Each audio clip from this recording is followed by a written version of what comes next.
जय Jinendra all of you friends, ये video हम स्पेसिफिकली एमएसएमई सेक्टर के लिए लाए हैं। इस वीडियो में हम आपको बहुत सारी ऐसी बातें बताएंगे जो शायद आप लोग नहीं जानते हो एमएसएमई के बारे में, प्लस उसके बेनिफिट्स भी हम लोग आपको इस वीडियो के अंदर बताएंगे कि एमएसएमई में रजिस्ट्रेशन लेने के क्या फ़ायदे हैं और क्या नुकसान है। तो चलिए शुरू करते हैं बिना किसी रुकावट के। एमएसएमई जो है वो एमएसएमईडी एक्ट 2006 मतलब micro small and medium enterprises act के तहत कवर्ड होता है पूरा डिटेल में। एमएसएमई का क्लासिफिकेशन अभी हाल ही में कोविड-19 के चलते चलते फाइनेंस मिनिस्टर जो हमारी निर्मला सीतारमण जी हैं उन्होंने चेंज कराया था, तो उसको हम लोग समझ लेते हैं यहाँ से कि क्या है और उसके अंदर क्या क्या नई लिमिट्स आई गई हैं।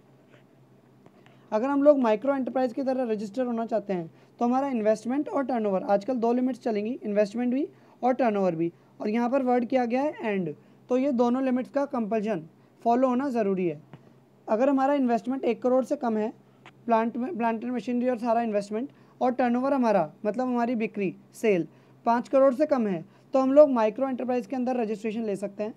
स्मॉल के अंदर 10 करोड़ और 50 करोड़ की लिमिट है, और मीडियम के अंदर लिमिट ये नई अभी रिवाइज हुई है 2-3 दिन के पहले ही, जिसके अंदर लिमिट करी गई है 50 करोड़ और 250 करोड़ की। 50 करोड़ तो आपका इन्वेस्टमेंट हो और टर्नओवर आपका हो 250 करोड़ रुपीज़ तक, तो आप लोग मीडियम एंटरप्राइज के अंडर रजिस्टर कर सकते हैं। अब यहाँ पे एक और नई बात लाई गई है कि जो आपका एक्सपोर्ट टर्नओवर रहेगा, जो आप इंडिया से बाहर माल को बेचेंगे, उसको will be excluded in calculation of total turnover. जब यह टोटल टर्नओवर काउंट किया जाएगा तो उसके अंदर से आपका जो एक्सपोर्ट टर्नओवर है, जो आपने इंडिया के बाहर सेल करी है, उसको हटा दिया जाएगा while the calculating the turnover. MSME का रजिस्ट्रेशन करने के लिए आपको कुछ भी नहीं जाना है, कहीं पे भी नहीं जाना है, सिर्फ नेट खोलना है, मोबाइल खोलना है या फिर लैपटॉप खोलना है, और आपके पास आपका आधार कार्ड होना चाहिए। ऑनलाइन रजिस्ट्रेशन होगा आपका with the help of Aadhaar card. एक आधार से आप लोग कितने भी इंडस्ट्री के लिए रजिस्ट्रेशन कर सकते हैं, एक आधार से आप कितने भी बिजनेस खोल सकते हैं। अगर आप एक आधार से किसी पार्टनरशिप फर्म में पार्टनर की तरह काम करना चाहते हैं वो भी कर सकते हैं। अगर एक आधार से आप बहुत सारे बिजनेस इंडिविजुअली प्रोप्राइटरशिप में स्टार्ट करना चाहते हैं तो आप वो भी कर सकते हैं।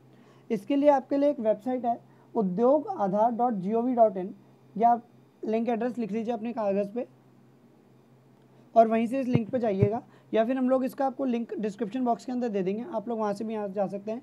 इसके बहुत सारे डुप्लीकेट पेजेस, बहुत सारे फेक लोगों ने बना रखे हैं, तो आप ध्यान रखिएगा कि आप इसी साइट के थ्रू लॉगिन करें। No fees is charge by the government for this process, कोई भी फीस नहीं लगती है आपकी, गवर्नमेंट कोई भी फीस चार्ज नहीं करी, फ्री में आपका रजिस्ट्रेशन होगा। एमएसएमई रजिस्ट्रेशन को हम लोग उद्योग आधार का रजिस्ट्रेशन भी बोलते हैं।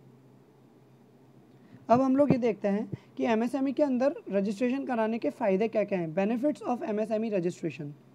तो हम लोग नीचे से शुरू करेंगे। आपको सबसे पहली बड़ी बात, जैसे कि जीएसटी में अगर आप रजिस्ट्रेशन लेते हैं तो आपको जीएसटी रिटर्न्स फाइल करने रहते हैं, इनकम टैक्स के अंदर आपको सालाना अपना इनकम टैक्स रिटर्न फाइल करना रहता है। लेकिन अगर आप एमएसएमई रजिस्ट्रेशन लेंगे तो आपको कोई स्पेसिफिक रिटर्न फाइल करने की ज़रूरत नहीं है जब आप रजिस्ट्रेशन ले लेंगे उसके बाद। तो सबसे बड़ा फ़ायदा तो यह है, सिर्फ एक बार आपको रजिस्ट्रेशन कराना है और उसके बाद ज़िंदगी भर आपका फ्री काम रहेगा, कुछ भी आपको अलग से नंबर या रजिस्ट्रेशन या फिर रिन्यूअल फीस नहीं देनी पड़ेगी, प्लस ये फ्री रजिस्ट्रेशन रहता है आपका।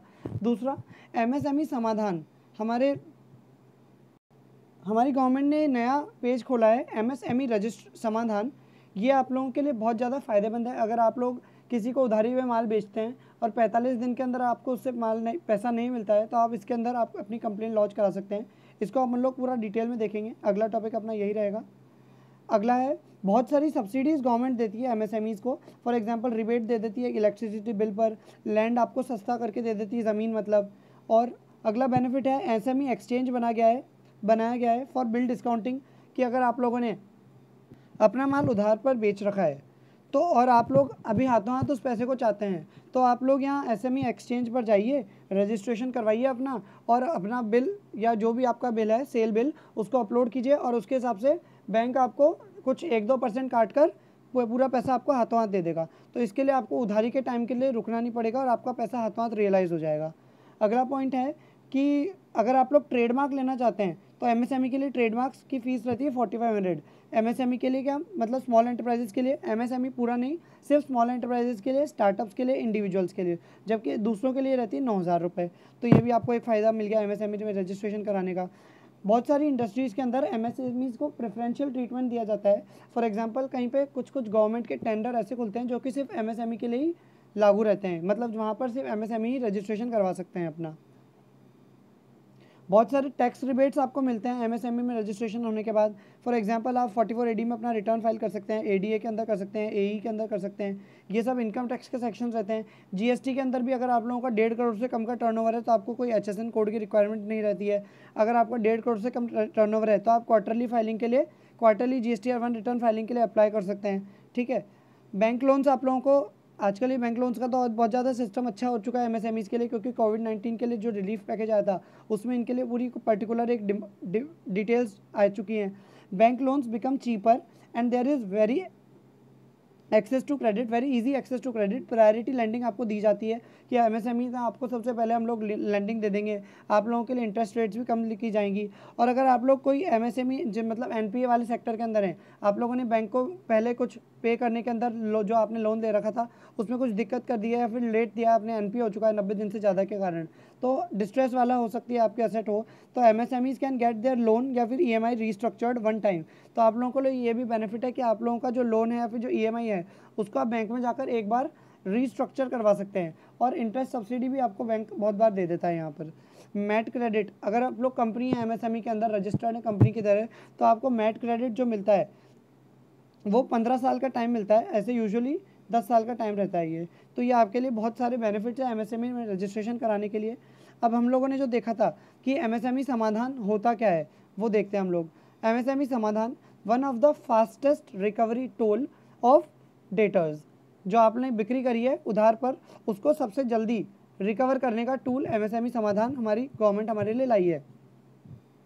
ये सिर्फ 2 जनों के लिए रहती है, 2 एंटरप्राइजेस के लिए रहती है, माइक्रो के लिए और स्मॉल के लिए। मीडियम एंटरप्राइजेस के लिए ये प्लेटफॉर्म नहीं है।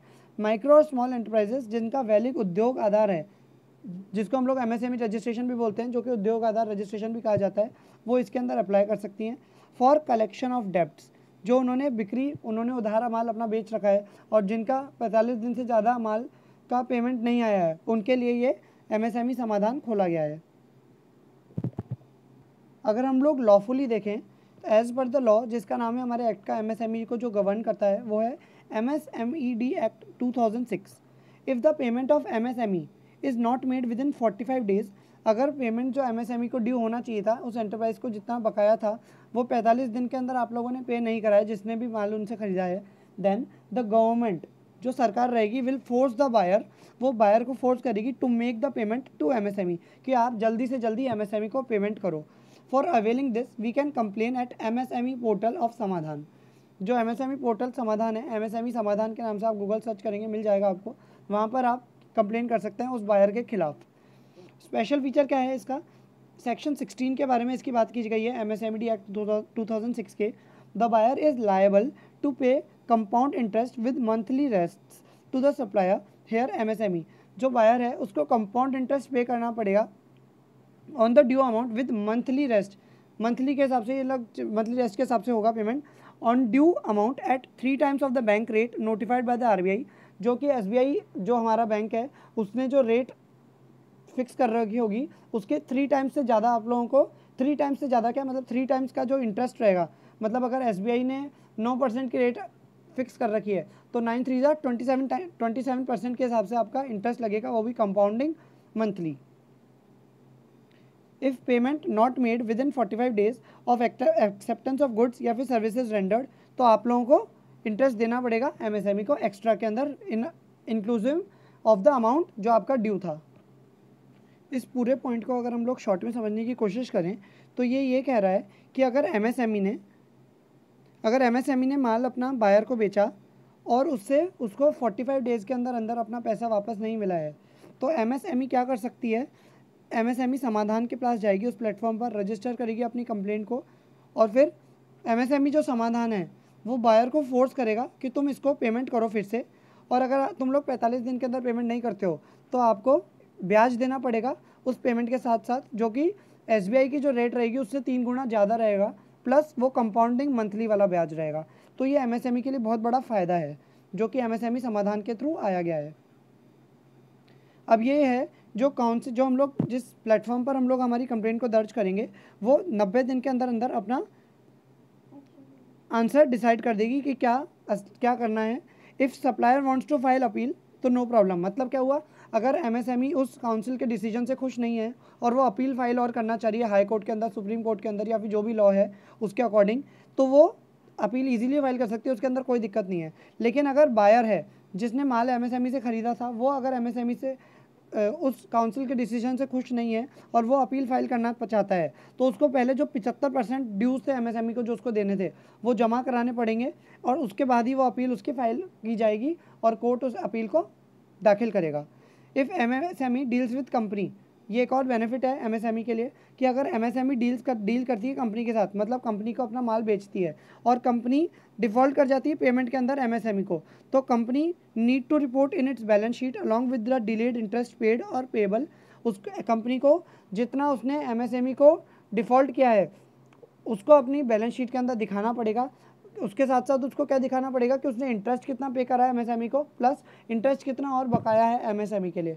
तो ये कंपनी के लिए बहुत खतरा वाली बात हो जाएगी कि अगर वो एमएसएमई को पेमेंट टाइम पे नहीं करेगी तो उसकी कंपनी के अंदर जो बैलेंस शीट रहेगी वो ख़राब हो जाएगी और जो कंपनी की गुडविल रहेगी वो भी कहीं ना कहीं लूज़ हो सकती है।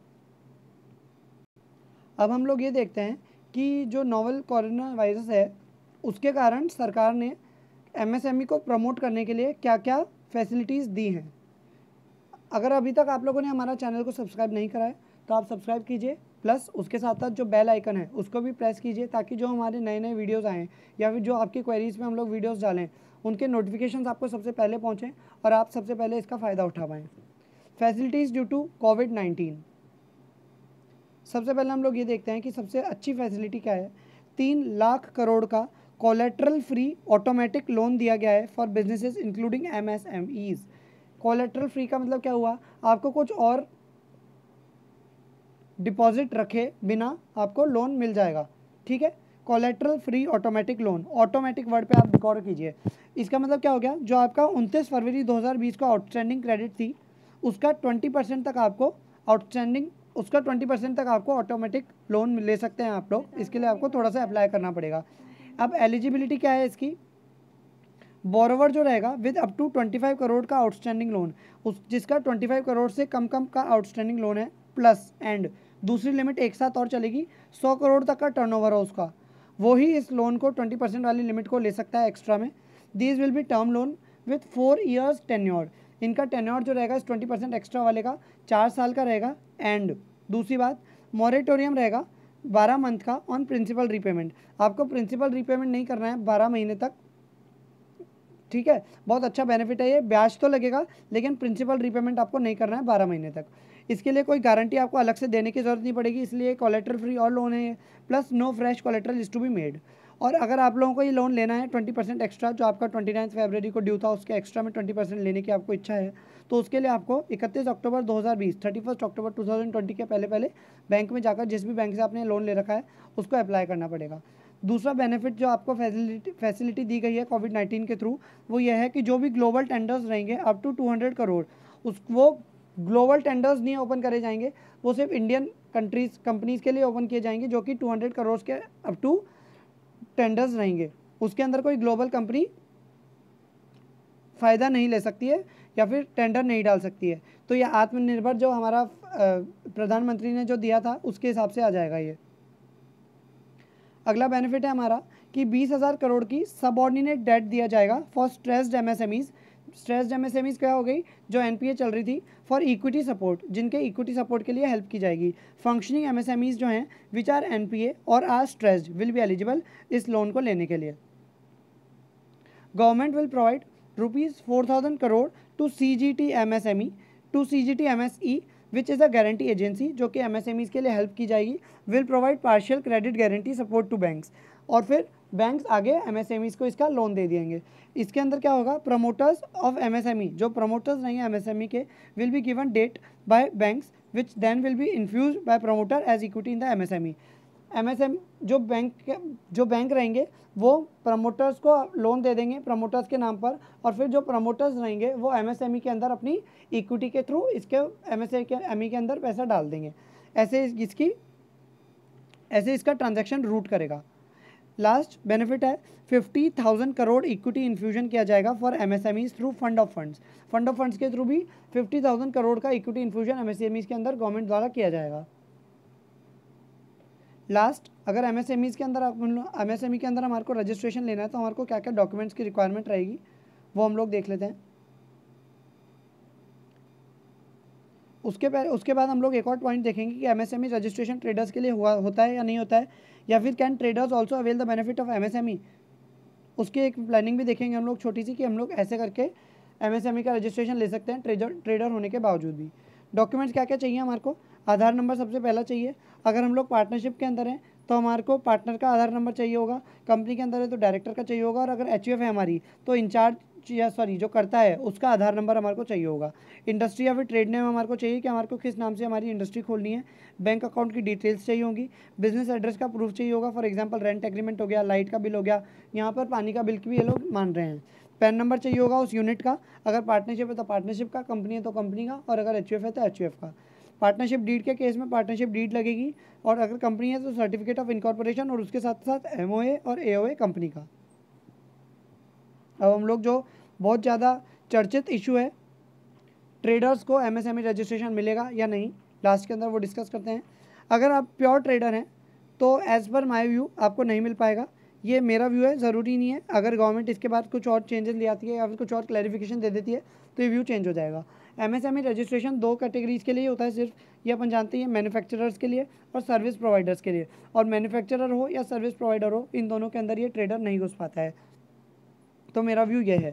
और अगर हम लोग यहाँ से कुछ प्लानिंग करना चाहें तो आप ऐसे कर सकते हैं कि if you perform any activity on the goods traded and change it's form, अगर आप जो गुड्स ट्रेड कर रहे हैं उसकी फॉर्म को चेंज कर देते हैं तो हम लोग इसको मैन्युफैक्चरिंग के अंदर कवर करके रजिस्ट्रेशन एमएसएमई का ले सकते हैं। तो आप then you can get the registration of MSME along with trading. अगर आप कुछ और साइड सर्विसेज भी देते हैं, फॉर एग्जांपल वेयर हाउसिंग की सर्विसेज हो गई, सपोर्ट सर्विसेज दे रहे हैं, कस्टमर सर्विसेज हो गई, फॉर एग्जांपल रिपेयरिंग सर्विसेज दे रहे हैं, डिज़ाइनिंग सर्विसेज दे रहे हैं, तो आप एमएसएमई का रजिस्ट्रेशन यहाँ से ले सकते हैं, कोई दिक्कत नहीं होगी इसके केस में।